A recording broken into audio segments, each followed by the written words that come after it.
Сіздермен оқырмандар, бұл өнер арнасы. Арнаға тіркеліп, лайк басып пікір қалдырыңыз. Біз бүгін атақты әнші, Қазақстанға ғана емес, шетел мемлекеттерде танымал Димаш Құдайберген жайлы сөз қозғаймыз. Димаш Құдайберген әлемге танымал әнші, музыкант және Қазақстанның атақты әншілерінің бірі. Ол ерекше кең диапазондағы дауысымен және орындаушылық шеберлігімен танымал.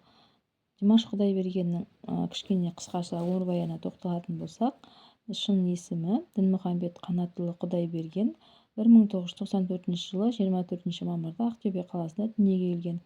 Әнші ретінде танымалдылығы 2017 жылы бастап. Димаштың музыкалық өнерге қызығушылығы бала кезінен басталды. Оның ата-анасы да өнер адамдары. Әкесі Қанат Айтбаев және анасы Светлана Айтбаева. Қазақстанның еңбек сіңірген әртісі. Димаш бала кезінен музыкаға қызығушылық танытып, музыкалық мектепте фортепиано және вокал бойынша білім алған. Ол Құрманғазы атындағы Қазақ ұлттық консерваториясында эстрадалық вокал мамандығы бойынша білім алды. Музыкалық мансабына келсек, Димаш Құдайберген Қазақстанда және шет елдерде өткізілген байқауларға қатысып, алғашқы танымалдығын 2015 жылы Славян Базар халықаралық байқауында жеңіске жету арқылы алды. Алайда оны әлемдік деңгейге шығарған Қытайдағы I'm Singer 2017 шоуына қатысуы болды. Димаш осы шоудың арқасында әлем жұртшылығын назарын өзіне аударды. Оның ерекше вокалдық қабілеті мен диапазоны көпшілікті таң қалдырды. Димаштың дауысы шамамен 6 октаваға дейін жетеді. Бұл оны әлемдегі ең кең диапазонға ие вокалистердің біріне айналдырады. Ол көптеген тілдерде ән айтады, соның ішінде қазақ, орыс, ағылшын, француз, қытай, итальян және басқа да тілдерде. Альбомдар мен концерттеріне тоқталатын болсақ, Димаш бірнеше жеке концерттерін өткізді.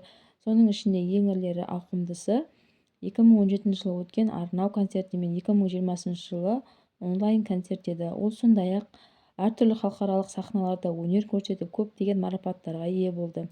Димаш 2017 жылы I'm Singer жобасының кезеңдерінде өзінің атақты әндерімен де көрермендердің жүрегін жаулады. Ол тек вокалист қана емес, сонымен қатар композитор ретінде де танымал. Оның жазған әндері арасында Қайран елім, Ұмытылмас күн, Знай сияқты туындылары бар. Жанкүйерлері әлемнің түкпір-түкпірінде көп және олар өздерін диарс деп атайды.